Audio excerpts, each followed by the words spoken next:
എൻ്റെ പേര് അദ്വൈത് തോമസ്.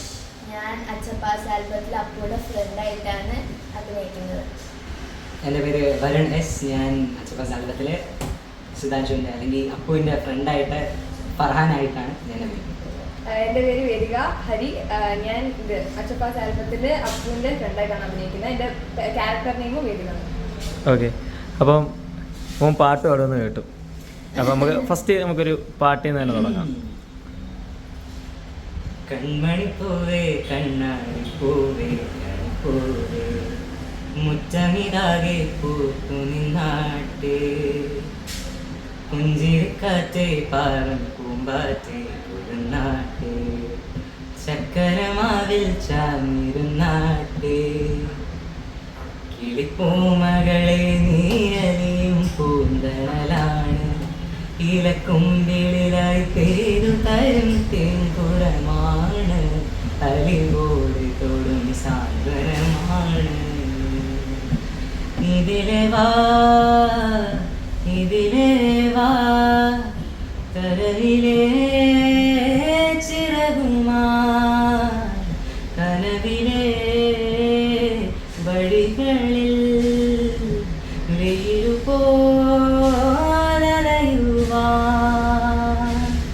അടിപൊളിയായിട്ടുണ്ട് എന്തായാലും. ഓക്കെ, അപ്പം നിങ്ങളുടെ സെറ്റിൽ എങ്ങനെ നമുക്ക് പാട്ടൊക്കെ പാടി വൈബായിരുന്നോ? പാടിപ്പിക്കും പാടുന്നല്ല പാടിപ്പിക്കും.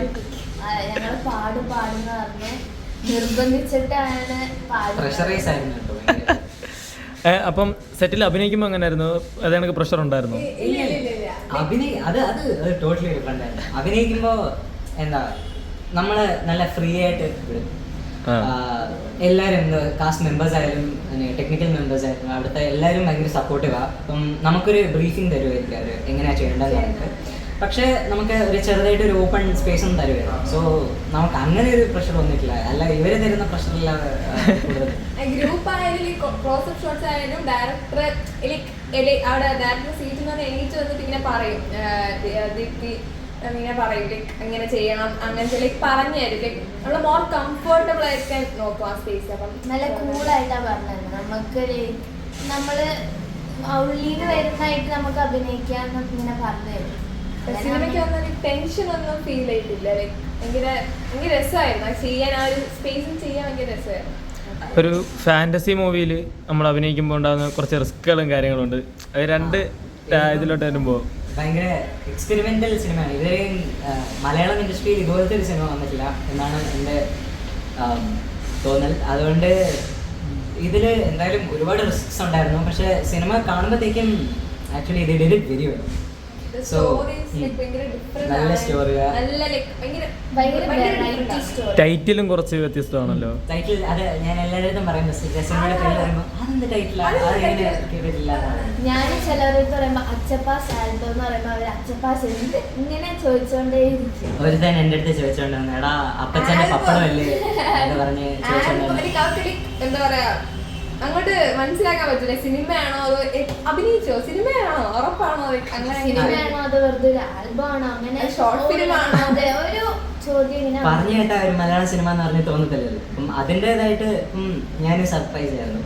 But cinema actually title very fitting ആണ്. സിനിമ നമ്മൾ കണ്ടു കഴിഞ്ഞാൽ മനസ്സിലാവും എന്തുകൊണ്ടാണ് അതങ്ങനെ ആയെന്നുള്ളതും. There are lot of elements. അപ്പം അതെല്ലാം നന്നായിട്ട് ബ്ലെൻഡ് ചെയ്ത് എല്ലാം കറക്റ്റായിട്ട് വരുന്നുണ്ട്. അപ്പോൾ ഇതാ കണ്ടു നോക്കുക. നമുക്ക് അങ്ങനെ നോക്കുമ്പോൾ ഒരുപാട് ടൈം ട്രാവൽ പടങ്ങൾ നമ്മൾ കണ്ടിട്ടുണ്ട്. ആ പടങ്ങളിൽ നിന്ന് ഇത് പടത്തിൽ മെയിനായിട്ട് വ്യത്യസ്തമായിട്ട് തോന്നിയത് നിങ്ങളെല്ലാവരും പല ടൈം ട്രാവൽ കണ്ടിട്ടുണ്ടായിരിക്കും പടങ്ങൾ. അപ്പം കുറച്ച് മൊമെന്റ് ചേഞ്ച് ആയിട്ട് തോന്നിയ എന്തായിരിക്കും? ടൈം ട്രാവൽ തന്നെ ഒരാളായിരിക്കില്ല ആ ടൈമിലോട്ട് പോയി ഒരാളാണ് ജഗിൾ ചെയ്യുന്നത്. ക്യാരക്ടേഴ്സിൽ ഒരാളാണ് അപ്പുറത്തും ഇപ്പുറത്തും ജഗിൾ ചെയ്യുന്നത്. അതിന്റെ വ്യത്യാസം ഫാദർ സൺ രണ്ടുപേരുടെ കൊച്ച് ചൈൽഡ്ഹുഡില് രണ്ടുപേരെയും കാണാറില്ല. അപ്പം അവര് ക്യാരക്ടർ ഇങ്ങനെ സ്വാപ്പ് ചെയ്യുന്നത് പോലെ അത് ഒരാള് തന്നെ ഒരു രണ്ട് ടൈം ട്രാവലിലേക്ക് ഇങ്ങനെ പോകുന്നത് ആണ്. അങ്ങനെ ആ ഒരു എക്സാക്ട് സ്റ്റോറി ഇതുവരെയും അങ്ങനെ വന്നിട്ടില്ല.